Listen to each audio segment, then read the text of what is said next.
Okay, so this one I had trouble drawing without being explicit, but again, remember that compared to male anatomy, female anatomy, so what we have here, if this is the vaginal entrance, then this is the clitoris up here.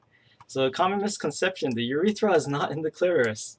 I did have a student write down the practical. I'm like, what? But again, the urethra is not the vagina and it's not the clitoris. And someone actually said this was the urethra. I'm like, no, that's too far back. That's the anus. And I was like, no, the urethral opening is actually between the vagina and the clitoris. So you do have two different urethral openings between the urethra and the vagina. So again, this is one major difference between male and female anatomy. Okay, so here we have, so remember that not only do you have the transitional epithelia, but you also have all these muscles. This is the muscle that contracts to help to squeeze the bladder so that it can actually void. And then you have the internal and external urethral sphincter. Now, is this male or female? Well, actually, it gives away here. But prostate gland, not in females. But again, this is in terms of urinary bladder. Yeah, yeah. So what we have here is the neck of the urinary bladder, and then again, women will not have a prostate. So, but you still have the same general anatomy. You still have this urogenital diaphragm, and you still have a external and internal urethral sphincter. The internal urethral sphincter is right here on the bladder, and the external urethral sphincter right here in the urogenital diaphragm. So again, they're not right next to each other, but again, this is why it's very good you have that Ziploc seal, that double seal. Oh yeah.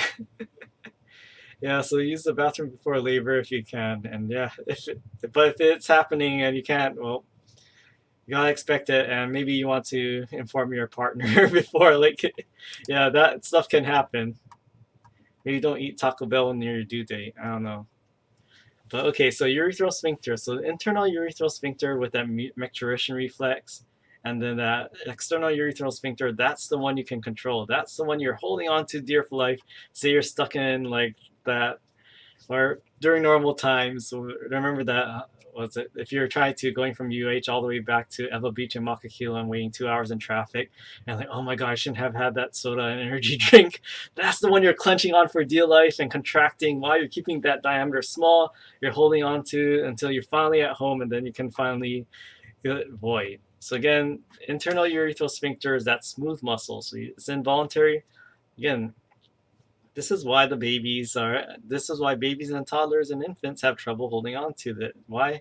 That smooth muscle is involuntary. As soon as there's enough filling there, it's going to cause the bladder, the detrusor muscle to squeeze, adding pressure further into the bladder, and also relax that first seal.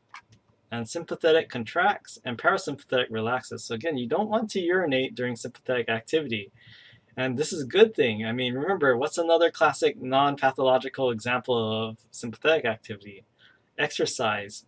So if you had sympathetic activation that caused relaxation of the urethral sphincters, that means as soon as you work out, you'd have to pee, right? Because it would be causing that micturition reflex. And you're like, oh my goodness, sympathetic activity. Now that I have all this pressure in my bladder, and now I have this, my first urethral sphincter is relaxed. Thankfully, this is the one you're holding on to when you need to find somewhere safe to void and micturate. This is the external urethral sphincter, and hey, this is just like your rectum, right? So the internal is involuntary and involves the parasympathetic reflexes, and then the external urethral sphincter, this is skeletal muscle. This is the one you can voluntarily think about and say like, okay, I'm going to hold on to this until I'm somewhere safe. And okay, so again, internal and external. Thank goodness your waist doesn't have just one passage, and thank goodness it's not just parasympathetic reflexes, because again, these are things you can't control directly. All right, so the urinary bladder, the uterus, and again, during your micturition, what do? Bladder fills up. This opens by itself. Again, that's the micturition reflex kicking in. And then when you're finally somewhere, you relax the external urethral sphincter, and then you have voiding. Now in men, so this is the tricky thing. So notice that in women, The internal and external urethral sphincter, the internal is always next to the bladder, but the external urethral sphincter is right close here near the urethral opening and near the vestibule, so it's pretty close near the exit to the body. Now compare it to men. In men, what do we have here? You have a urinary bladder, and you do have that internal urethral sphincter right next to the bladder, or within the bladder. But the thing about the men is that right after the prostate gland, this is where the external urethral sphincter is. So in men, it's not right here near the exit. It's actually further all the way down here, or in the next to the prostate. So the external urethral sphincter is actually right after this part right here. So this is the prostate gland, this little pink blob. And this part of the urethra is called the prostatic urethra. So right after the prostatic urethra is when you have the external urethral sphincter in men. And then finally you get, once they relax that, then you finally get voiding and micturition. So the thing is that it goes from the prostatic urethra through the spongy tissue in the penis, and this is when we get voiding. Now this is the external urethral orifice. So again, big difference between men and women is that women, their external urethral orifice is very close to their external urethral sphincter, but notice that you have all this distance in men. So again, what happens if, so the thing is about men, so if you have this external urethral sphincter and you close it, what happens here? Well, if you don't, so the thing is that there's no external urethral sphincter, there's no additional muscles. I mean, you can do pelvic floor contractions, but if there's anything left past this external urethral sphincter, that urine is still there. So again, if you if you don't have guy friends, or if you have a guy friend you're close with, or you have a significant other, ask them what they typically do after the urination. You usually do a little shake and dance. Each guy has their own method.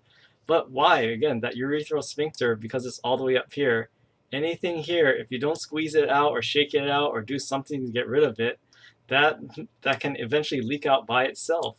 So this is why it's important, if you want clean underwear as a guy, to actually make sure that you don't have as little of urine left here in this tube, right, part of the urethra right here.